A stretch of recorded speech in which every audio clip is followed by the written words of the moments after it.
Zeit ist Fisch. Auf die Plätze, fertig, los hier. Ein wunderschöner Fisch. Oh, ist der dick. Guck mal, wie dick der Bauch ist. Die Punkte, die brauchen wir. It's the game changer. Number one. Don't forget that Swedish anglers are the best. Der YouTube Predator Cup 2019 wird präsentiert von Casio Pro Track, Shimano und Nice.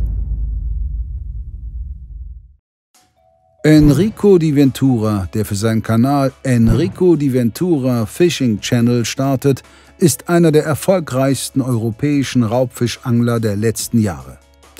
Der Mindener gewann 2018 die WPC, wurde im selben Jahr Zweiter bei der Predator Tour und siegte 2017 bei den Lure Masters. Sein Lieblingsgewässer ist die Weser, wo er vor allem sehr gerne auf Zander jiggt. Der beste Fang seiner Karriere liegt erst ein paar Monate zurück. Es war ein fetter Winterhecht mit einer Länge von 129,5 cm. Im letzten Jahr schied Enrico in einer sehr spannenden und knappen Partie sehr unglücklich bereits im Achtelfinale gegen Johannes Höfner aus. Sollte er diesmal 2 Runden überstehen, wäre YPC-Titelverteidiger Dustin Schöne sein Wunschgegner. Herbert Ziereis, der bereits einmal die Profiliga gewinnen konnte, gehört fraglos zu den bekanntesten Raubfischanglern Süddeutschlands. Er tritt für seinen Kanal ASO Angelservice beim YPC 2019 an. Herbert kommt aus dem oberbayerischen Kleinhardt-Penning. Sein Lieblingsgewässer ist der Tegernsee. Zwar hat sich Herbert jahrzehntelang auf das Schleppangeln auf Großhecht spezialisiert, doch mittlerweile nennt er den Barsch als seinen Lieblingszielfisch. Sehr gerne beangelt er diesen mit Micro-Jigs. Als besten Fang seiner Karriere bezeichnet er dennoch einen Hecht. Sagenhafte 137 cm hatte das größte Exemplar seiner Anglerlaufbahn. Herbert ist dieses Jahr zum ersten Mal beim YouTube Predator Cup dabei und sein absoluter Wunschgegner, Frédéric Julien, wartet bereits in der nächsten Runde. Doch um gegen Fred zu angeln, muss erst Enrico geschlagen werden. Sicher kein leichtes Unterfangen. Wer sich für das Tackle interessiert, das die beiden Angler heute fischen, kann alle Route-Rolle-Kombinationen unten in der Videobeschreibung finden.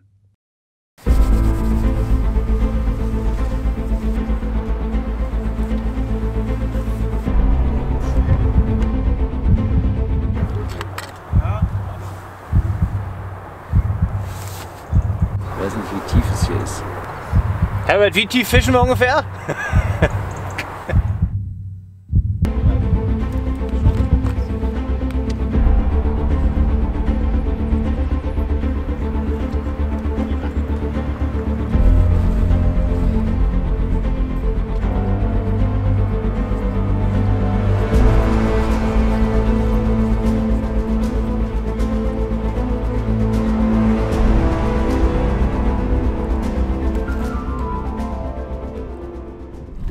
Einen wunderschönen guten Morgen, liebe YouTube Predator Cup Zuschauer von Hecht und Barsch. Einen wunderschönen guten Morgen. Guten Morgen. Wir haben heute ein richtig geiles Duell. Und zwar wird heute der liebe Enrico gegen den Herbert angeln. Es ist so, der Herbert hat das Münzenwerfen gewonnen. Du machst die ersten 3 Stunden. Genau, ich bestimme die ersten 3 Stunden. Genau, dann machen wir Break und dann bist du dran. Genau. Ich bitte euch, keine Krallen auszufahren, seid nett zueinander. Ich wünsche jedem dicke Fische und vielleicht sind die meinen ein bisschen größer. Das ist doch gut. Ich habe die Ehre, mal gegen dich zu fischen oder mit dir zu fischen. Und schauen wir mal, was passiert. Ja. Und freut mich wirklich, Herbert. Also, ich würde sagen, ich starte meine 3 Stunden auf meiner Superuhr jetzt, ja? Ja. Alles klar. Viel Erfolg!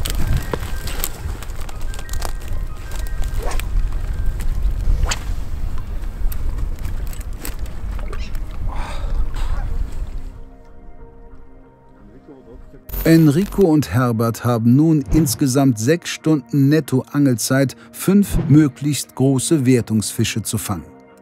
Maßige Barsche, Hechte und Zander, die regulär mit Kunstködern gefangen werden, bringen Punkte. Dabei wird die Gesamtlänge von Barschen in Zentimeter mal 2, die von Zandern mal 1,3 und die von Hechten mal 1 multipliziert. Wem es gelingt, zweimaßige Zielfischarten zu fangen, bekommt 10 Extrapunkte. Für die dritte Zielfischart gibt es nochmal 20 Punkte dazu. Also insgesamt 30 Extrapunkte für einen Hattrick. Enrico und Herbert haben sich auf ein Uferduell verständigt. Das Los hat entschieden, dass Herbert zuerst die Stellen vorgibt.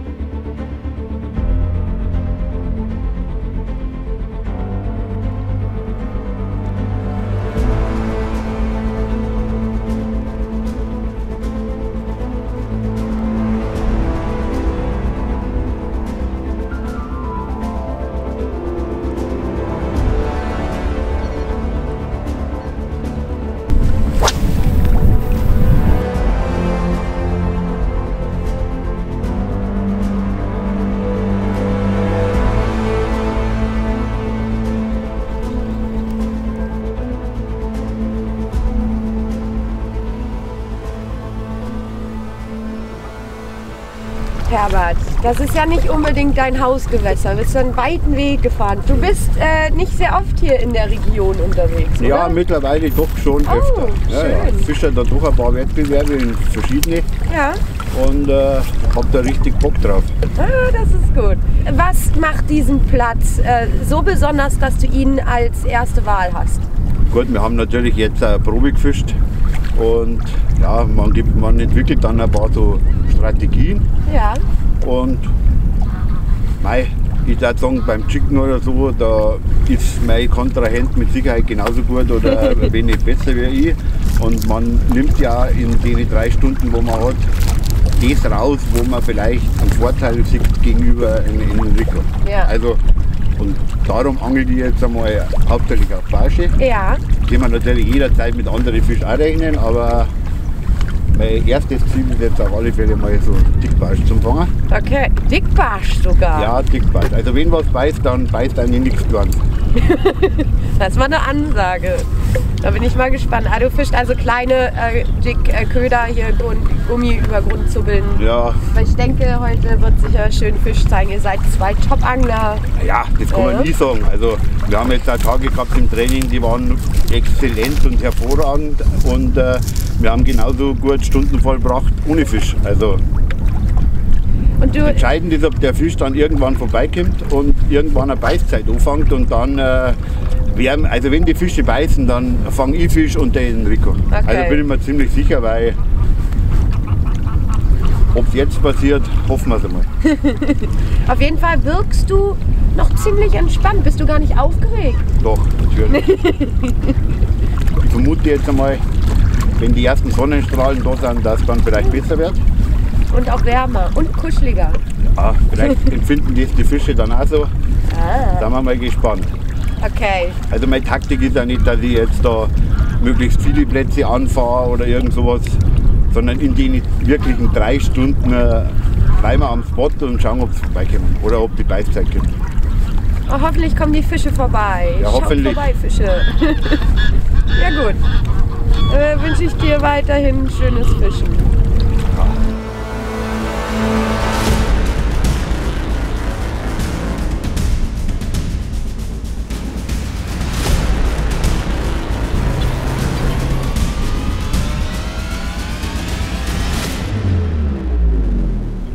Ich weiß, das mag der Enrico nicht so, wenn er beim konzentrierten Fischen gestört wird. Ich traue mich ihn auch gar nicht anzusprechen. Darfst du ruhig. Was sagst du denn zum Spot hier?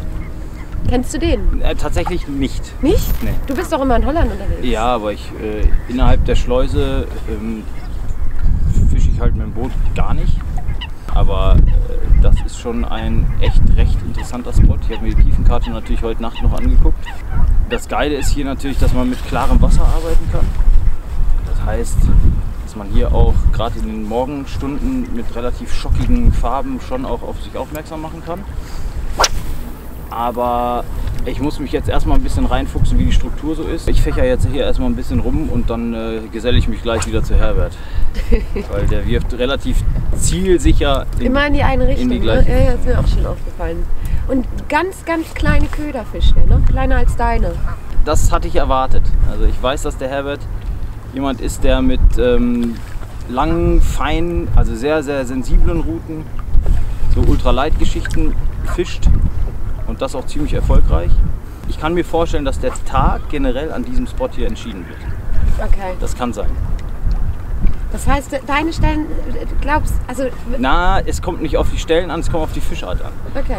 Also ich weiß, das war mir ziemlich sicher, dass Herbert nicht irgendwo hinfährt, wo er keine Barsche fängt. Mhm.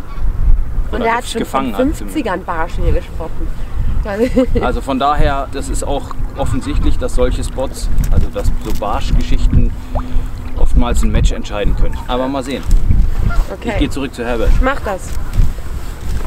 Auf die Pelle.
Ja.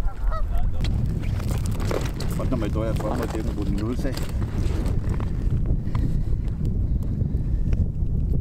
53.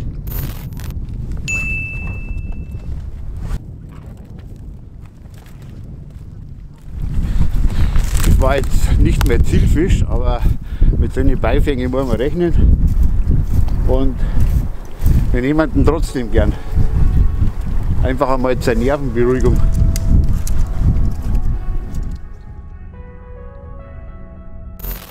Da ist er, der erste Fisch des Tages. Es ist nicht der erhoffte Großbarsch, doch Herbert, der sichtlich angespannt ist, freut sich dennoch sehr über diesen 53er Hecht. Es tut immer gut, in Führung zu gehen, und wer weiß zu diesem Zeitpunkt schon, ob dieser Fisch nicht am Ende über Sieg und Niederlage entscheiden wird. Was macht Enrico?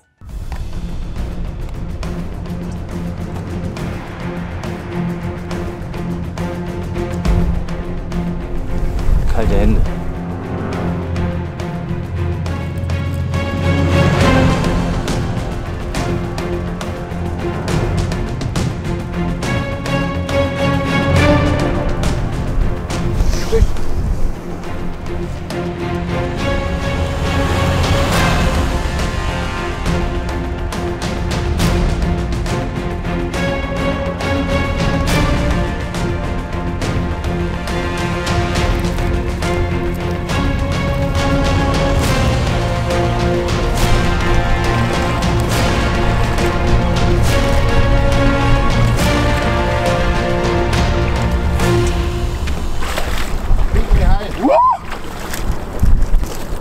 Der ist schon los, ich glaub's nicht. Der ist schon los, der ist schon los. Bist du irre? Alter Falter. Ich will durch. Ja. Das ist so nötig gewesen. Nico, mir war es eigentlich lieber, wie der kleiner war.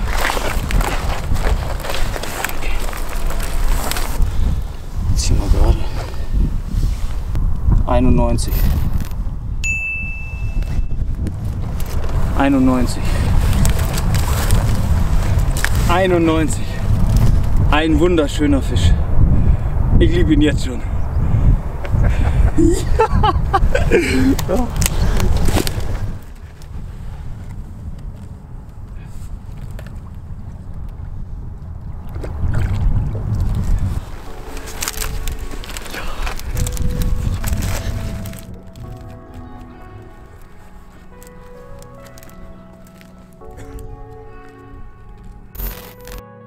Was für ein Konter.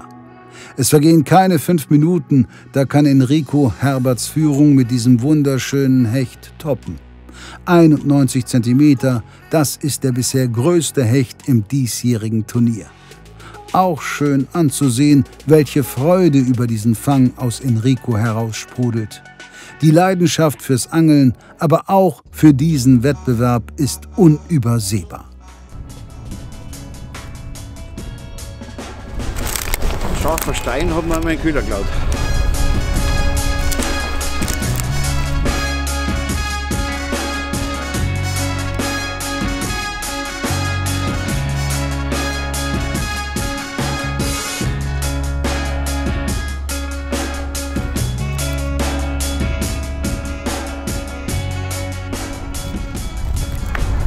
Oh, meine Beine, ey. Bist du bescheuert?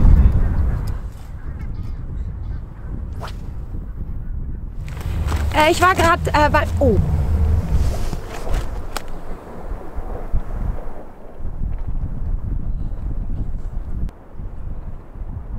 So, ich bin gerade zum Auto gelaufen und ich sehe, dass das Measureboard voller Fischleim ist. Der Fischleim hört hier irgendwo zwischen 80 und 90, vielleicht auch ein bisschen mehr auf. Das ist Fisch gefallen und ich war nicht da. Da muss ich mich jetzt mal aufklären lassen, was da passiert ist. Bin ich einfach nicht da.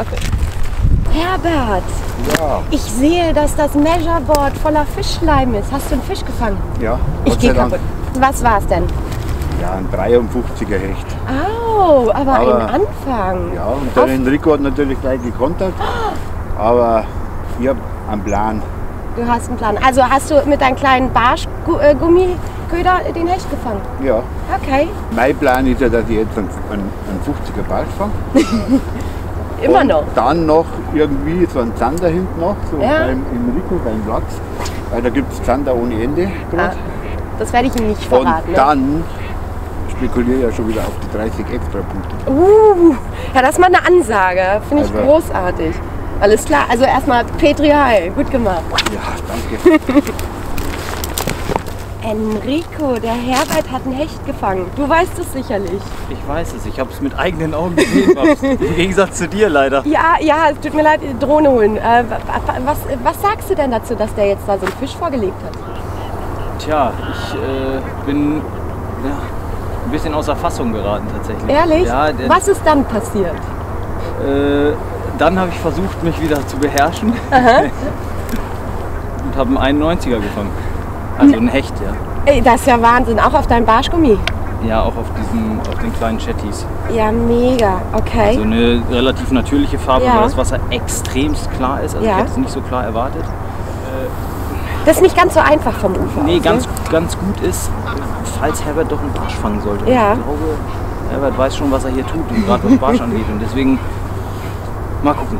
Okay, Ich und- bin immer noch hoch konzentriert und fokussiert. Und Natürlich. ich versuche natürlich irgendwie noch einen zweiten Fisch zu fangen oder vielleicht auch einen dritten, je nachdem. Aber Aber die Stelle... es bleibt spannend. Ja, absolut. Petri, gut Dankeschön. gemacht. Also ich notiere mir, du liegst in Führung mit 91. Bitte nicht davon reden.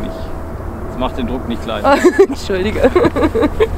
Also wir haben noch 1 Stunde und 56 Minuten. Aktuell liegt der Enrico vorne, aber ich bin mir sicher, dass das sich einfach noch mal ändern wird. Vielleicht auch nicht. Mal gucken. Was denkst du denn? Wer wird das Battle machen? Schreib doch mal einen Kommentar.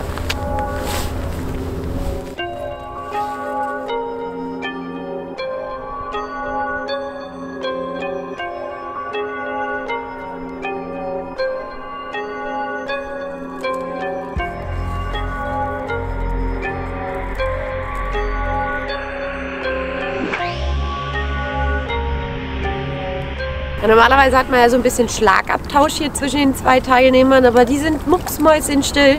Die sind so konzentriert und fokussiert. und wollen unbedingt Fisch fangen. Die reden keine 3 Wörter miteinander. Das können wir ja dann noch mal. Ja, später. Ja klar. Ist aber ein bisschen langweilig irgendwie. Fisch an!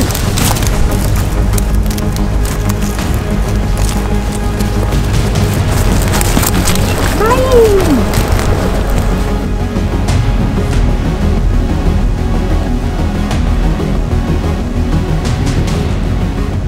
Fisch an, schreist du hier. Und ehe wir da sind, ist schon wieder alles vorbei. Was passiert?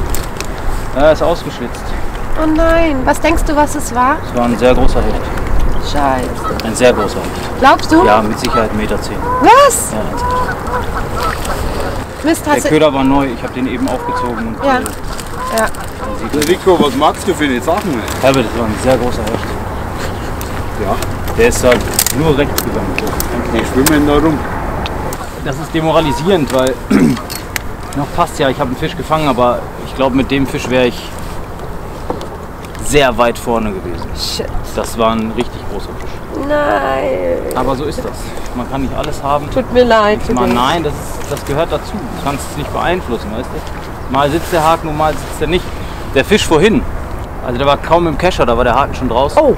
Naja, das ist hier eine knappe Geschichte. Die ballern nicht zu 100% rein. Also die halten fest. Der bis jetzt auch war nur so ein Tup, so ein Festgehalte. Das ist aber ganz schön scheiße. Hallo. Naja, So ein Mist.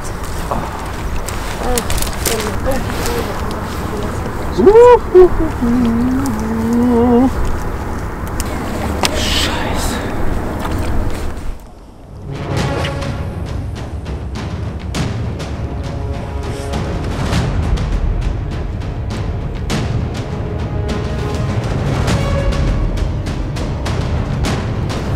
Fisch an. Wahnsinn. Ja, ich weiß. Unbedingt den Fisch braucht. Kein Fehler machen. Es ist echt wichtig. Hast du schon gesehen, was war's?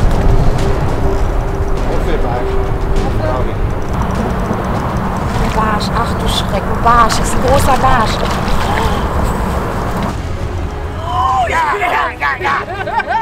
Ja! Sehr, sehr gut, sehr gut. Oh, ist ein Dicker. Mann, oh Mann, oh Mann. Ja!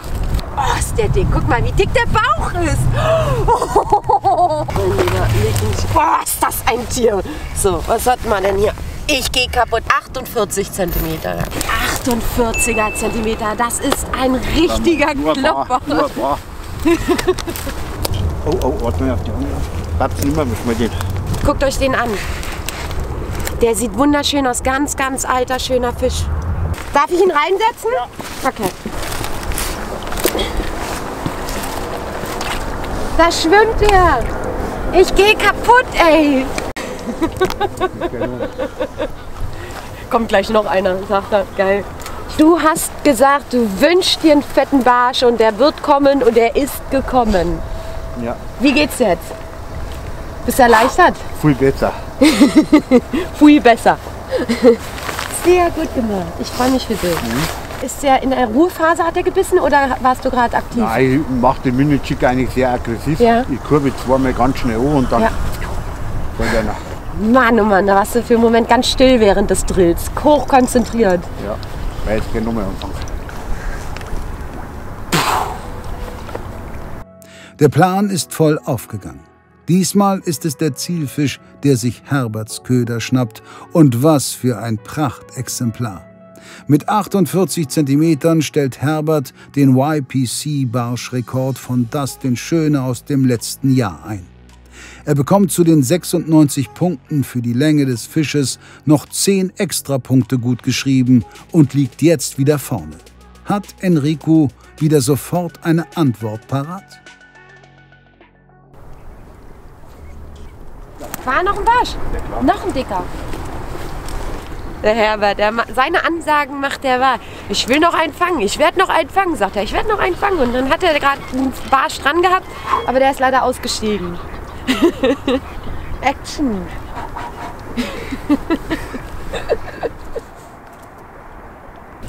bist du jetzt ein bisschen noch mehr unter Druck. Ja, Glück und Pech, ne? Das ist halt Angeln. Ich habe einen riesen Fisch drauf, den ich aushake. Und Herbert fängt keine 3 Minuten später einen 48er Barsch. Da scheint gerade ein guter Barschschwarm zu sein. Nee, also jetzt im Winter sind es keine Schwärme mehr. Das Okay. sind maximal 2 bis 3 Fische. Also es sind so Schulen von 2 bis 3 Fischen. Also ich bin verwundert, dass er sowieso 2 Kontakte direkt nacheinander hatte. Diese Anspannung ist brutal. Es ist hart. Macht dir dann das Angeln noch Spaß, wenn der Druck so stark ist? Angeln macht immer Spaß. Für mich Das ist das gut. hier geil, am Wasser sein zu können. Angeln ist für mich Luxus. Ich meine, im Wettkampf, das ist immer noch so eine andere Sache. Es ist schon geil, weil das kickt einfach. Ne? Natürlich muss ich sagen, es ist das erste Mal, dass ich einen 1-gegen-1 Wettkampf habe. Mit dem Kontrahenten direkt daneben. Ja.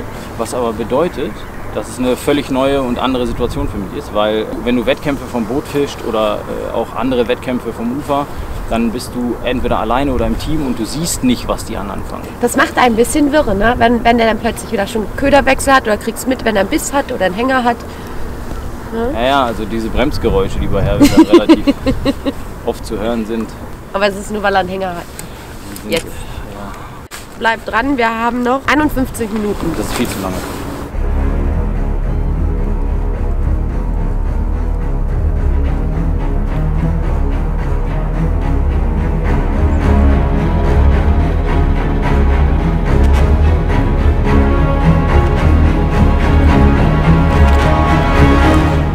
Scheiß Nervosität, sagst du. Nervös sein ist immer scheiße. Hast du schon wieder einen Fisch? Fisch an.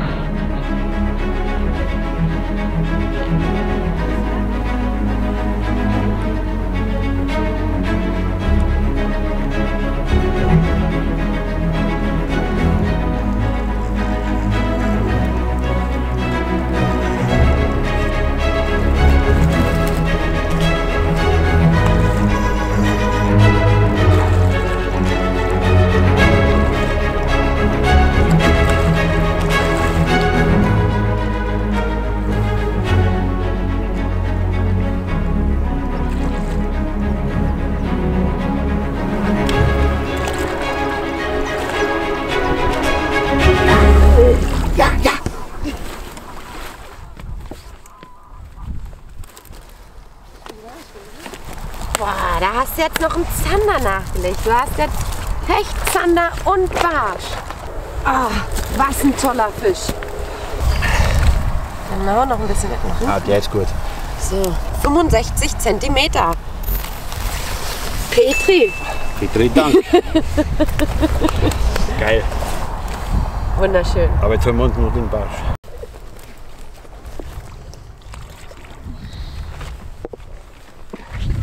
Jetzt bist du glücklich, oder? Alle 3 Fischarten hast du voll gemacht. Ja. Läuft gut für dich, würde ich sagen. Nervosität steigt natürlich auch. Aber wieso? Du kannst doch jetzt ein bisschen mehr entspannter sein. Naja, Nee, du bist ganz aufgeregt. entspannt. Das ist Adrenalin. Ja, eher das. Petri, hi, hast du gut gemacht? Eher das. Sensationell.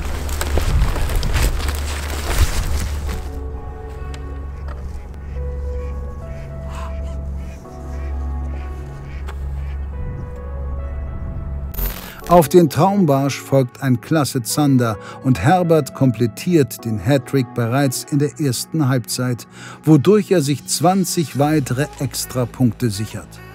Nun liegt er mit 263,5 zu 91 doch sehr komfortabel in Führung. 37 Minuten Zeit, um hier noch mehr rauszuzaubern. Ja, dicken Barsch. Ja, Einen du dicken willst immer Barsch. noch einen dicken Barsch, dicken Barsch. Ja. Ja, bitte? Der Herbert hat ganz schön vorgelegt. Jo. Der hat alle 3 Fischarten jetzt gefangen. Ja, das ist so. Schmeckt bitter, oder? Ja, das ist scheiße. Das ist scheiße. Ich brauche einen Barsch. Das Ja, ist das das Wichtigste eigentlich, weil Zander werde ich wahrscheinlich heute noch fangen. Hast du aber damit gerechnet, dass der hier einen Zander fängt? Ja, nicht so ganz. Also hier gibt es wohl manchmal Zander, aber Na, den bei hat der dem Herbert klaren gefunden. Wasser, gut, jetzt ist es ein bisschen bedeckt, aber trotzdem bei dem klaren Wasser hätte ich jetzt nicht damit gerechnet. muss ich Ja. sagen.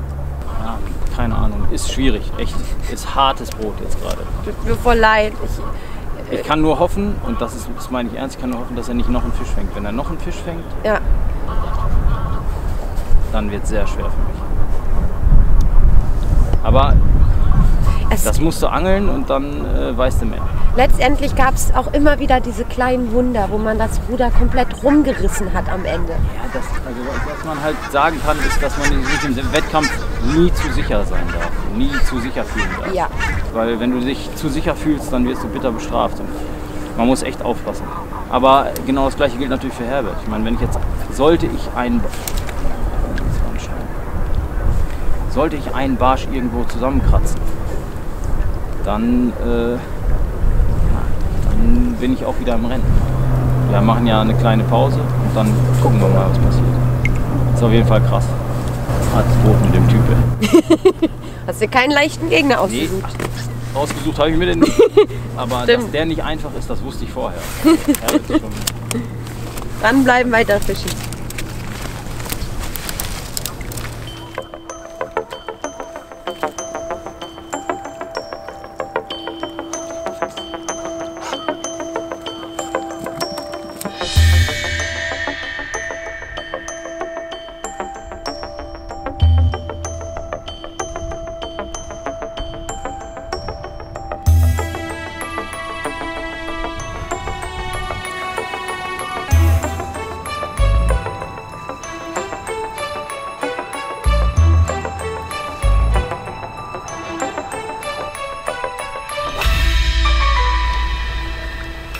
Ich sag euch, Leute, Angeln ist geil, aber kann auch manchmal ganz schön scheiße sein.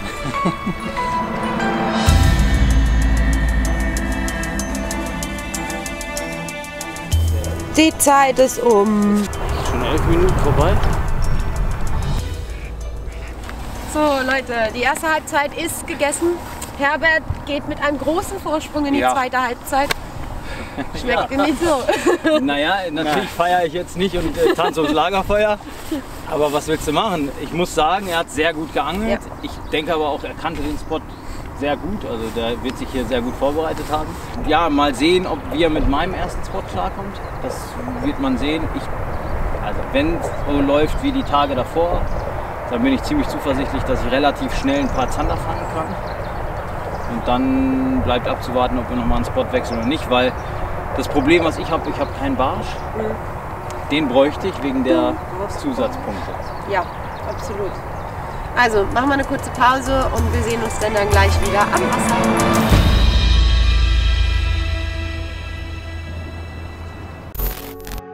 Halbzeit. Herbert liegt klar vorne. Doch wer das Match in der letzten Woche gesehen hat, weiß, dass auch ein solcher Vorsprung durchaus einzuholen ist.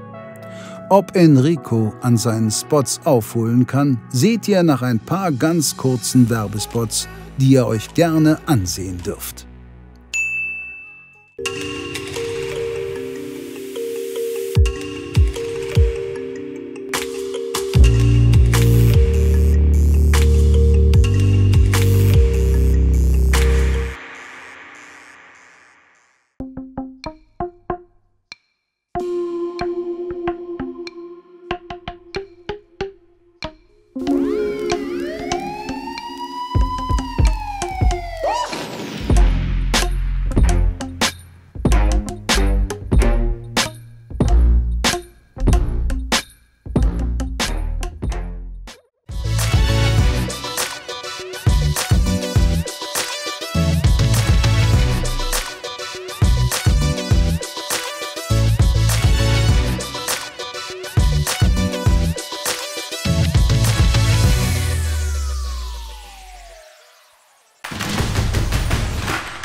guckst gerne YouTube Predator Cup und möchtest uns bei unseren Videoprojekten unterstützen, das ist ziemlich einfach. Jeder Einkauf im Hecht- und Barsch.de Online-Shop, aber auch jeder gekaufte Leck mich am Barsch-Artikel bei dir im örtlichen Angelladen, egal ob Drunkbait, Köfi oder Finessefilet, ist sehr wertvoller Support für uns. Vielen lieben Dank für deine Unterstützung und jetzt viel Spaß beim weiteren Verlauf der Sendung. So, zweite Halbzeit, meine Leute, es bleibt, also es ist irgendwie ja sehr spannend, weil es hier um die Wurst geht. Herbert liegt immer noch vorne, hat sich nichts geändert während der Mittagspause, aber du hast jetzt die Platzwahl. Bitte klär uns kurz auf, wo wir hier sind und was uns bevorsteht. Ja, also wir sind hier an der Kill. Ja. Ich hoffe, dass der Name nicht Programm ist für mich heute, aber wir haben jetzt hier vor einiger Zeit einen Gezeitenwechsel gehabt und in den nächsten 2 bis 3 Stunden wird die Strömung stark zunehmen. Ja. Wo ich hoffe, dass mir das in die Karten spielen kann und ich dementsprechend auch hier ein paar Zander fangen kann. Also es ist auf jeden Fall eine spannende Sache. Ich muss jetzt nachlegen. Du musst reinhauen. Ich muss aber nachlegen. Nichts ist unmöglich. Also mit ein paar Zandern ist das Ding wieder rumgerockt. Nichts ist unmöglich, ja. Mir schon klar. Also trotzdem, es bleibt sehr spannend und ich freue mich auch auf die zweite Halbzeit und sagt Petri Heil. Also ich freue mich nicht so, aber weil ihm am liebsten war es mir, wenn jetzt schon vorbei war. Ja, ja. Den Wunsch können wir dir leider aber nicht das erfüllen. macht er nicht, gell? Aufgeben tut er nicht, also Nee. wir kämpfen. Ja, Also meine genau. Lieben, ich starte die Zeit ab jetzt. Los geht's, 3 Stunden.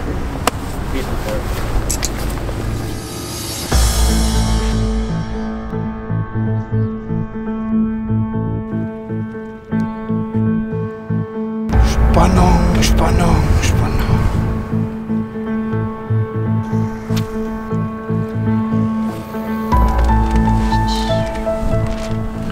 Insgesamt richtig schöne, schwere Bleiköpfe. Beim Herbert sieht es ähnlich aus, da gucken wir auch mal rein. Seine Köderkiste ist der Kofferraum verteilt. Aber auch hier schöne Köder vorbereitet, richtig viel. 21 Gramm Bleikopfgewicht. Angelt tatsächlich immer nur Einzelhaken.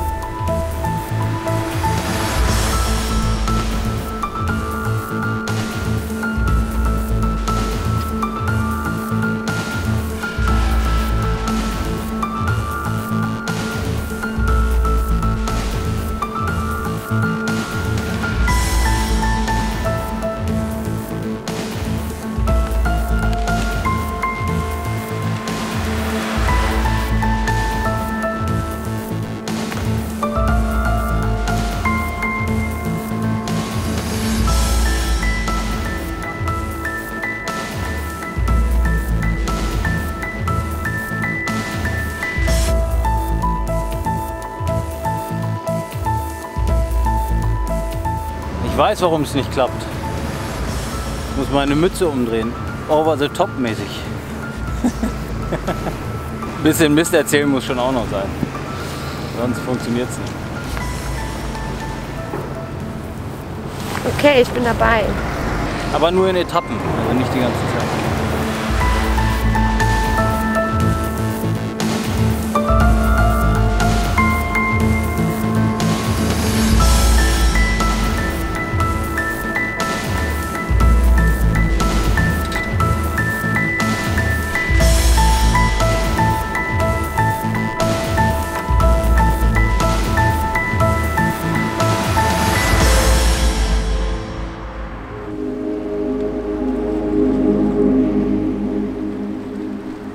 So, wenn die Jungs bereit sind, starten wir den Timer wieder.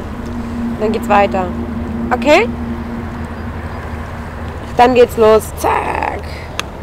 Und die Zeit läuft. Ihr habt noch 1 Stunde 55 Minuten.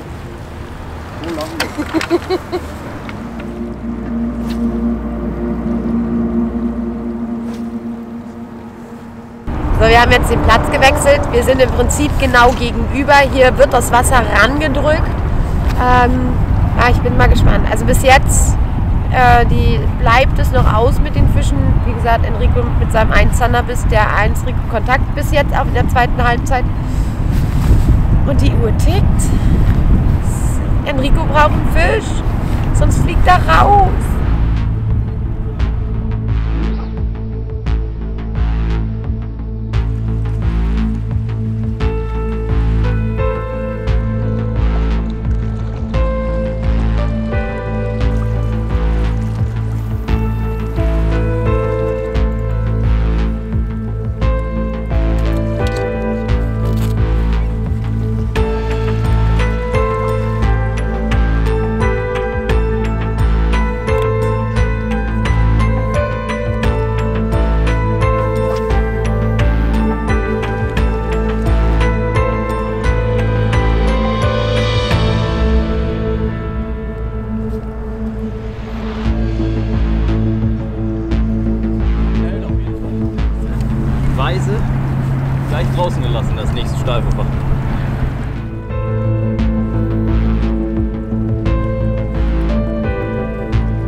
An Enricos erster Stelle gibt es innerhalb einer guten Stunde nur einen Fischkontakt. Er wechselt daher den Angelplatz.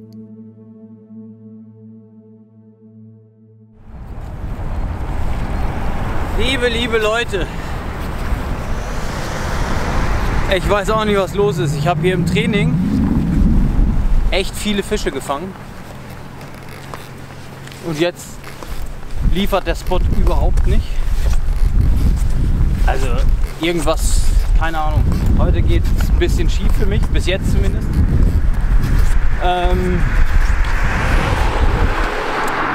Jetzt fahren wir noch mal einen anderen Spot an, wo wir alle hoffen, dass wir zumindest noch ein paar Fische auf die Kamera kriegen. Aber es jetzt also 1,5 Stunden neben Herbert zu stehen, an dem Spot, wo wir jetzt gleich hinfahren, ohne dass Herbert einen Fisch fängt, ist sehr, sehr schwierig. Mittlerweile nehme ich es ein bisschen mit Humor, weil jetzt ist schon sehr, sehr schwer. Der Wind pfeift auch ordentlich, ist egal, wir fahren jetzt einen anderen Spot an und dann gucken wir mal, was passiert.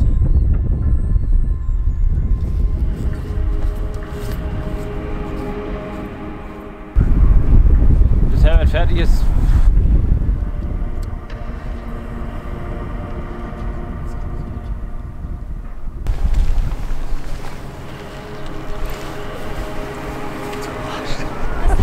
Ich dachte, wir machen Platzwechsel hier. Warum angelst du denn?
Wir sind jetzt in Hellewerts-Luis, ein neuer Platz. Das ist exakt die Einfahrt zum Hafen rein und wenn die Jungs so weit sind, dann würde ich die Zeit starten. 1,5 Stunden habt ihr noch. Ja. In 1,5 Stunden.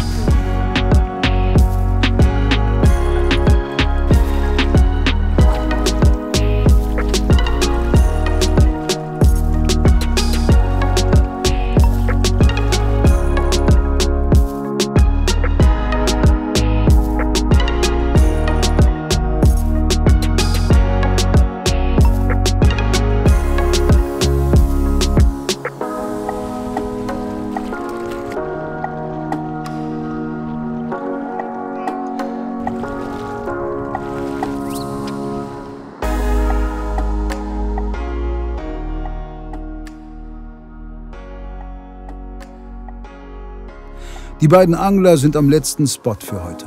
An dieser Stelle wird Enrico in den nächsten 1,5 Stunden entweder aus dem Turnier ausscheiden oder ein grandioses Comeback feiern.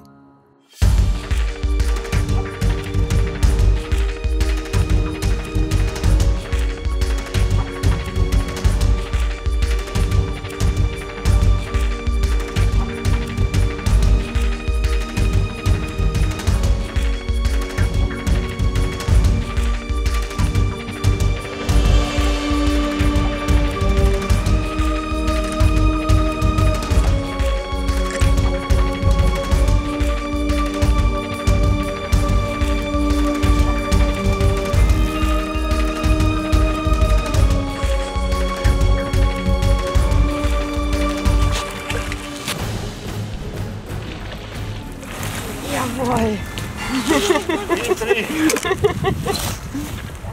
Sehr gut. Oh, hätte ich lecker, Mann. Hä? So, da ist er. Der Köder ist schon draußen. Das Band ist nass. Und er hat 69 Zentimeter. 69. 69 Zentimeter. Okay. Sehr schön. Petri, gut gemacht.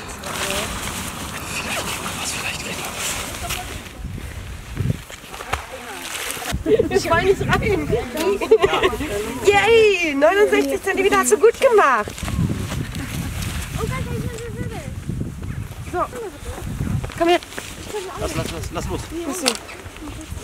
Mehr Spannung. Ich dachte, wir können jetzt mal den Köder sehen, aber er will weiter fischen. Das ist ein Barschköder, Creature. Hat er einfach nur so über Grund eingeholt. Und jetzt ist er heiß. Es verbleiben noch 44 Minuten. Und plötzlich ist Enrico wieder da. Ihn trennen jetzt nur noch 103,5 Punkte von Herbert. 2 kleinere Fische oder ein richtig großer würden ihm die Führung zurückbringen. Vorausgesetzt natürlich, dass Herbert keinen Fisch fängt. Ja, das macht die ganze Sache jetzt einen Ticken spannender. Aktuell liegt Enrico allerdings immer noch zurück, aber ich glaube, du hast jetzt Fisch. Oh, du bist so voll fokussiert. Ja. Tut mir leid. Ja. Herbert, wie findest du das, dass der jetzt einen Fisch gefangen hat? Super. So echt? Kannst du dir vorstellen. Ich dachte, das war ernst gemeint. Der bist jetzt ein bisschen nervöser. Nein, da wird mir jeder, weil ich am Schluss noch anfange. Aber ein bisschen Angst hast du schon, oder? Dass der jetzt nochmal doch... Die ist ständig die Angst dabei. Das ist ein guter Angler. Du jiggst über Grund. Wie viel Gramm Bleikopfgewicht hast du da? 8 Gramm. Ist wenig Strömung, ne? Ja. Aber das Wasser ist... Oh! Ah, echt, mit Bissen. Ja. Okay. Okay, ein bisschen ungewöhnlich, weil die Wassertrübung ist ja doch sehr, sehr stark.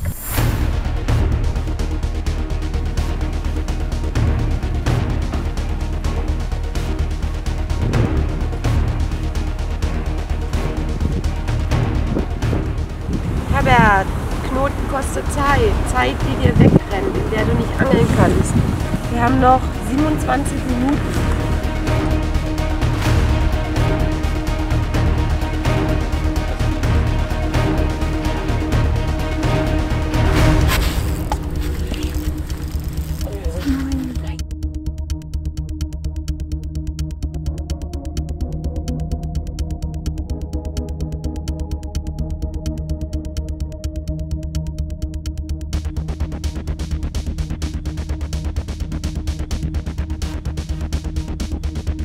Hecht war dran, also habe ich gesehen, war Fisch dran, ob es jetzt ein Hecht war vermutlich.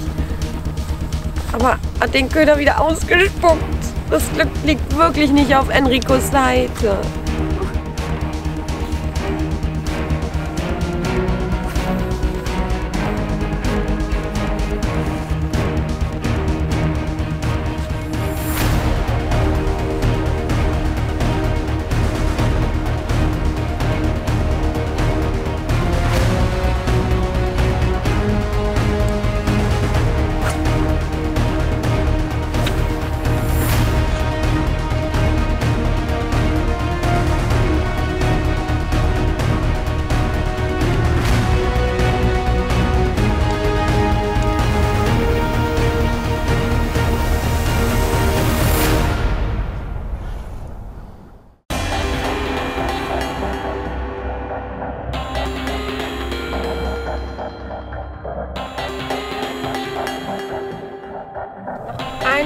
Minuten.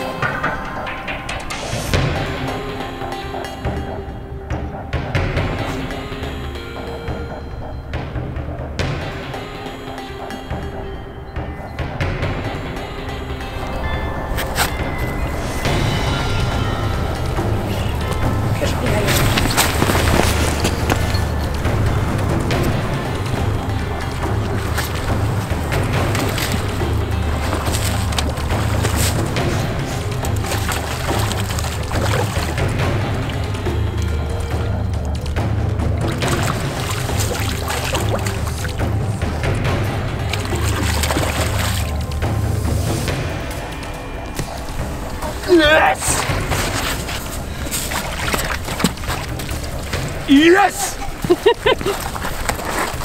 Hast du eine Lösezange? Wo ist deine? In meiner Tasche. Hoffe Vorne, ich. oben? Einfach irgendwo mittendrin. Ah ja.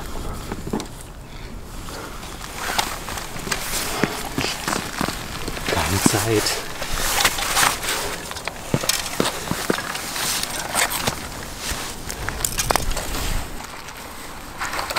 Na schon mal, oder? Wie viel ist das? Wieder 69. Wieder 69. Vielleicht der gleiche. Nein, ist nicht der gleiche, ist viel fetter. Petri! Wieder ein 69er. Komm schnell zurück. Die Spannung ist nun kaum zu überbieten. Noch 15 Minuten Angelzeit. Die Fische beißen und Enrico braucht einen maßigen Fisch, ganz egal welcher Art. Oh, was ist das denn? Nein!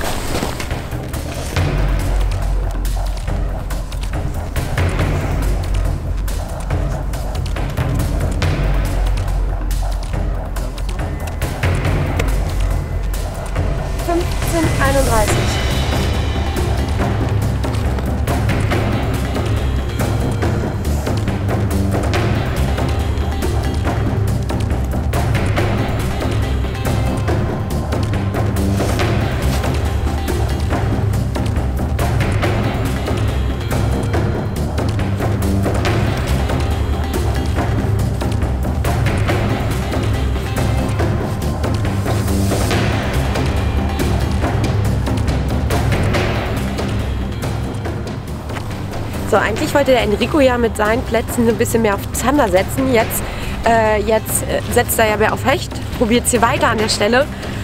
Es bleibt spannend.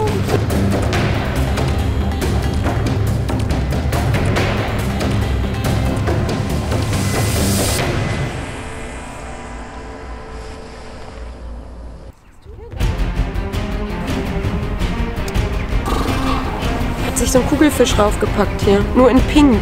Überraschungskugelfischei.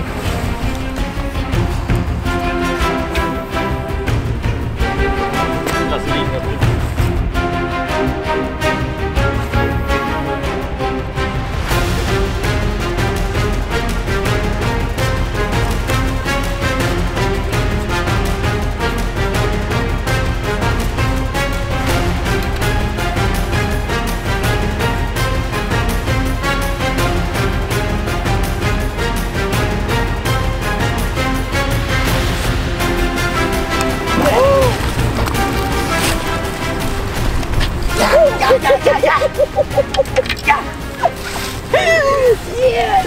Du wolltest einen Barsch! Ja, geil.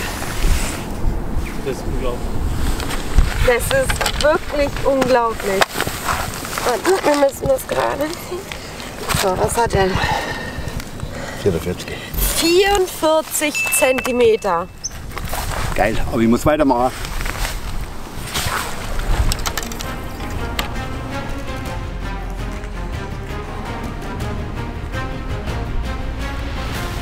Noch 9 Minuten. Wow! Lange kein Fisch für Herbert. Doch er schlägt mit dem zweiten Ü40er Barsch eindrucksvoll zurück. Jetzt hilft Enrico nur noch ein Wunder. Wie geht's dir? Besser. Besser? Du wolltest heute unbedingt noch einen zweiten Barsch haben, ne? Den einen hast du ja versemmelt. Ja. Das hast du mal nachgelegt. Boah. Beide sind immer noch extremst konzentriert, lassen sich nicht ablenken, wollen auch keine Fragen beantwortet haben oder irgendwas. Ne, hier wird jetzt durchgeangelt. 7 Minuten noch.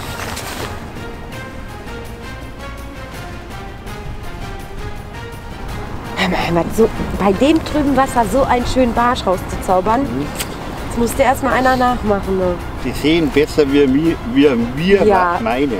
Die jagen ja auch nicht nur mit ihren Augen, sondern auch mit ihren anderen. Was machst du mit uns so jetzt? Ja, na doch. So, und was willst du als letzten Fisch fangen? Noch ein Barsch. Noch ein Barsch! War ein Barsch. Okay, war ein Barsch. Oh, Herbert.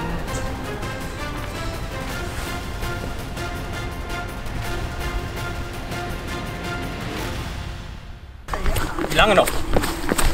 Noch 2 Minuten.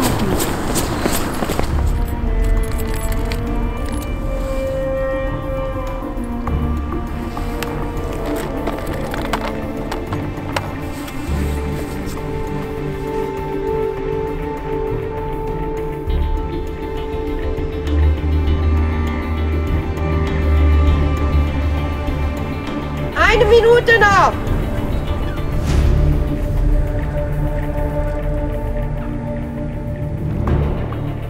4, 3, 2, 1, Schluss! Der Wurf zählt! Dann darf ich auch noch mit. Nee, nur dein Köder ist leider nach der Schlusszeit draußen gewesen. Aber Herbert, oh Mann, ey, ihr habt es echt spannend gemacht. Immer. Mein armes Herzlein. Ich will nichts mehr hören davon.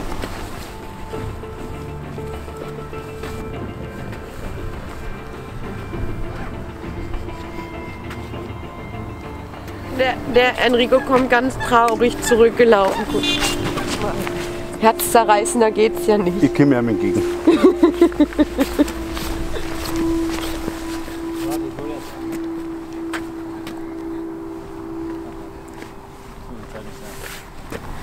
Mein Glückwunsch. Hast verdient gewonnen. Sehr gut Ganz schön geangelt. gekämpft, gell? Ja, ja, zum Schluss war es doch ein bisschen heikel. Sehr gut, sehr, sehr gut. Ja, Scheiße! Ja, wir haben einen Gewinner, Herbert. Mein Glückwunsch. Hast du gut gemacht. Ja, absolut. Richtig gut geangelt. Richtig gute, spannende Partie. Ja. Mann, oh Mann, oh Mann. Ey, es ist...